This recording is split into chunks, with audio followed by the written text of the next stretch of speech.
Welcome back to Super Sentai Review, episode 45. Excuse me. This one viewing episodes 11 and 12. Yep, just a couple quick episodes. Now, these particular episodes are a bit odd to say the least. And they're a bit on the dark side. Mostly, anyways. Mm-hmm.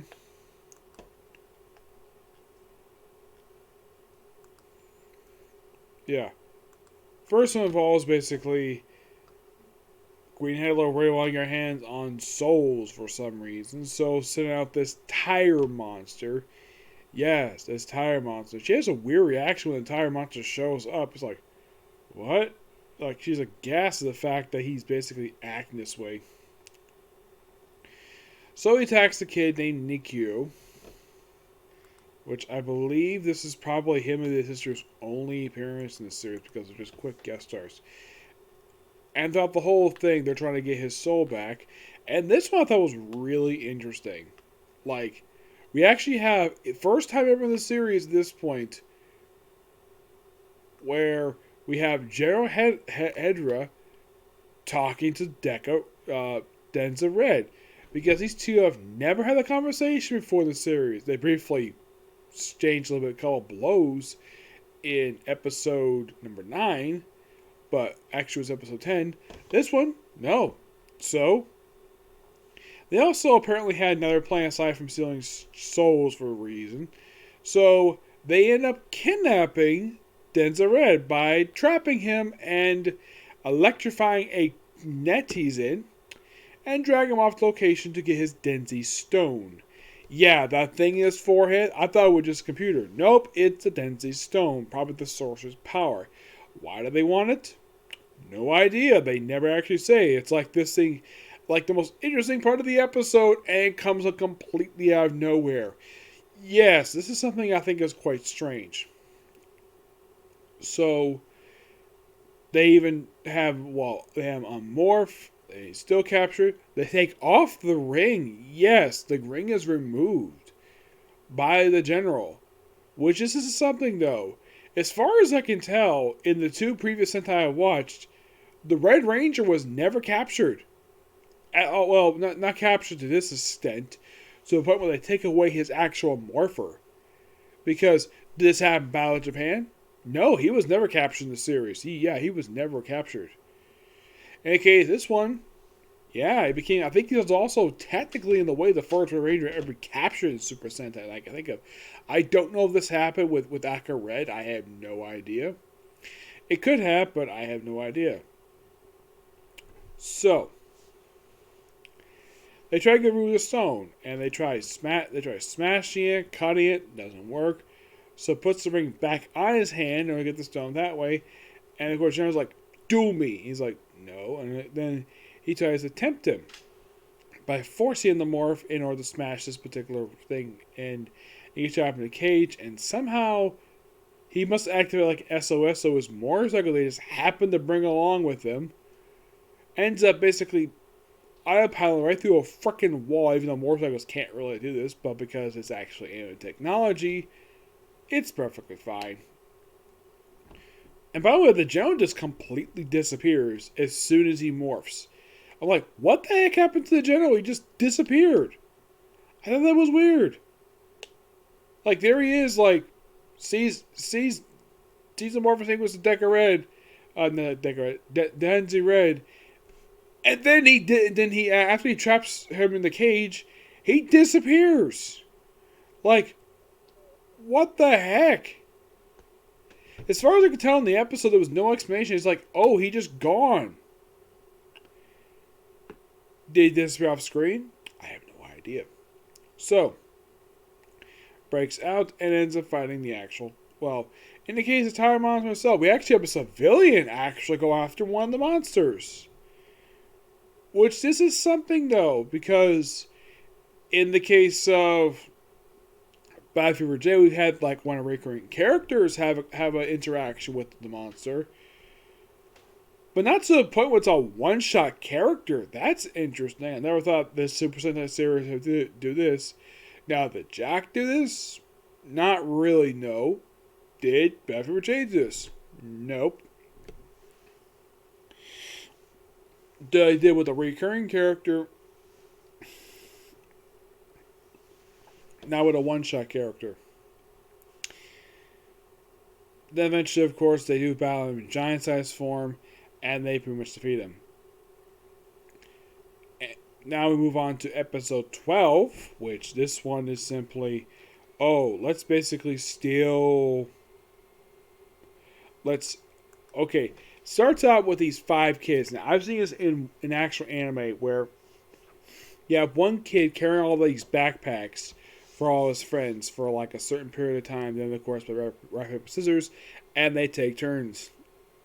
And this is like this for a while. And then the girl, which for some reason Queen Hedra wants it for some reason. I don't know why. By the way, they actually brought up in the episode, almost forgot to mention episode 11, that there's a mention about Queen Hedra in conversation that General Hedra just basically just name drops her. And here's the weird thing. Does Denziman ever mention this to his coworkers?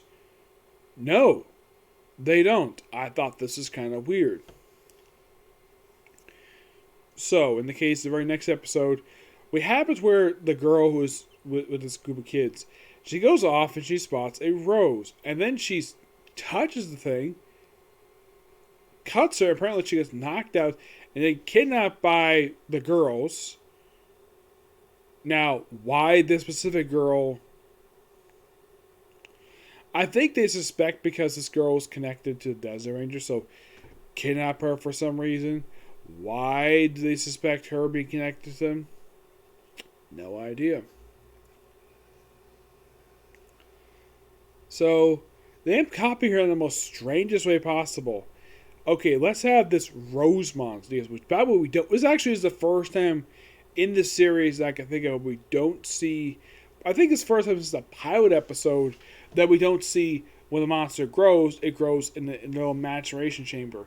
Yeah, this is the first one since then, and it's only been like 11 episodes since then. And what that monster is this? This is a rose monster.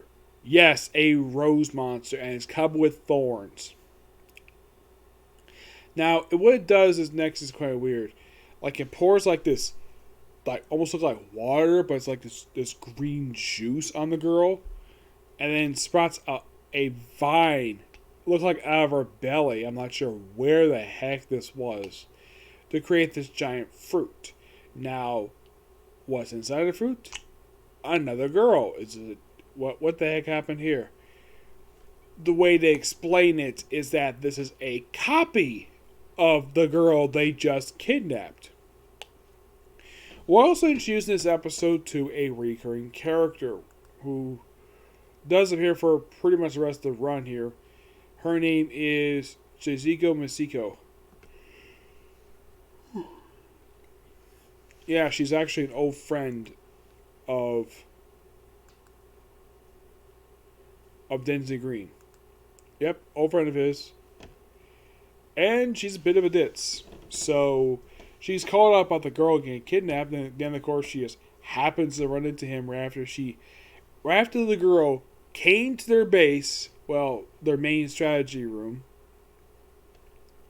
where she plants flowers all over the health club, even near the amusement park. And of course he gets dragged away. And then apparently she sees him like transform into Denzi Green, and she's wondering what the heck is going on.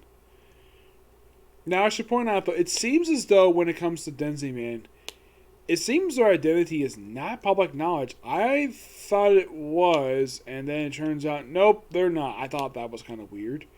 Like, now here's the thing. The Vader clan, they know who Denziman are. The public don't, which you think, that's kind of weird. Now, did they do this in Battle Fever J? They did this the first half of the run, and then they found their identities. But what about Jack? Jack, I think they knew almost since the beginning of the run that, I would say not long afterwards, at some point they did find out. This actually, the first one I've seen where they knew from the start who these people were. Well, they are. So, The plan is simply to kill Densi Pink. Why kill Densi Pink? Because she's in their way. I don't know. It seems like we have, that way that we're thinking about these 2 episodes. It just seems as though that Queen Hydra is just basically just has no reason to basically do these plans at all.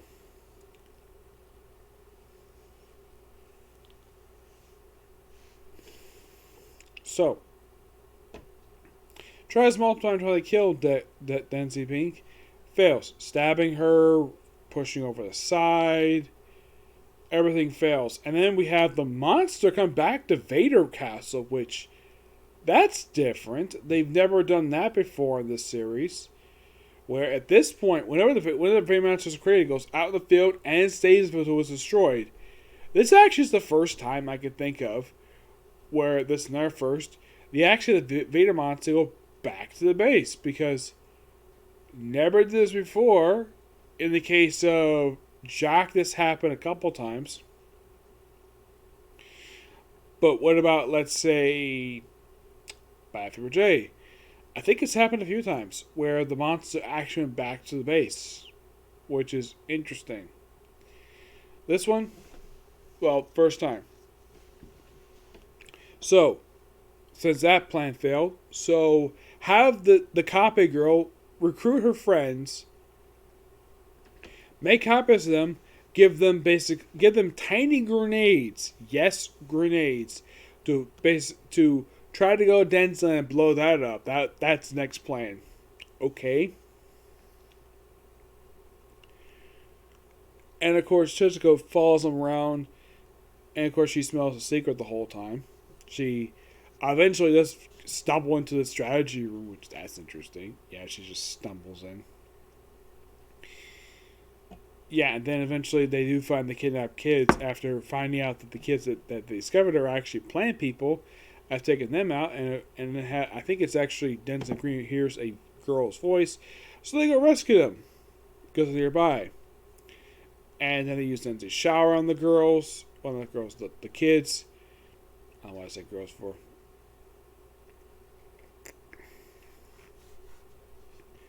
Then eventually, of course, they try it, and the way this monster's defeated is kind of weird. Like, they use Denzi's spark, not Denzi's spark, Denzi, like, sticks on it where it look like it's like explosive that look like it's going to stop him. Nope, it goes giant size, slice in half. That doesn't work.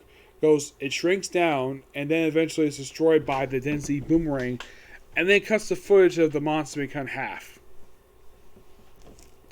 Then the episode ends quite hilariously with having the officer where she like gets tripped into the pool, and then of course Denzi Green follows her in.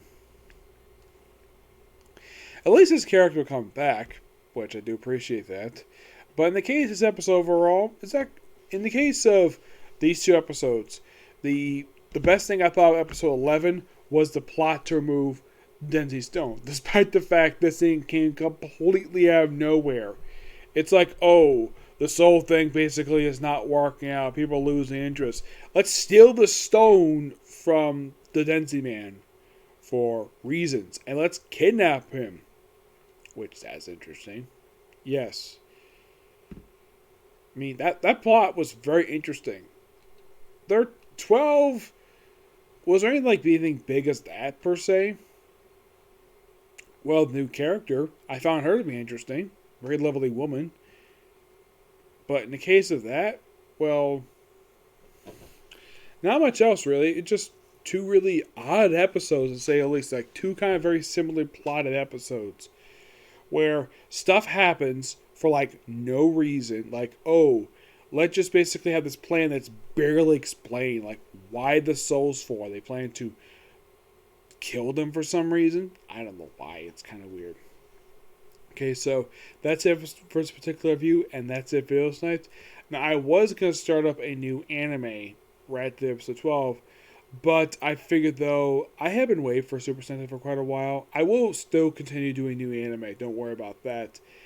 Like, new stuff that come out, per se. But in the case of starting up a brand new anime, I'm gonna hold off on that a bit because I've got like a big stack of light novels I really want to get through, and I still also want to do Super Sentai. So I'm gonna hold off on that for a bit. I mean, yes, it has been a while since I've started new anime. Like, how long has officially been since I actually, well, started up a new anime? It's been like 2 months. Mm-hmm. And not only that, unlike last year, this point we did like a lot. Now, honestly, the last series I started up was Drugstore in the World. Mm-hmm.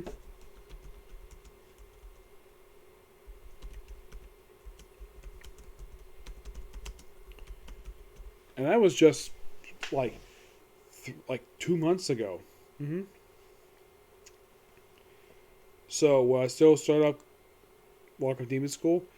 Yes, I will. I probably might do it just after I finish up Denziman.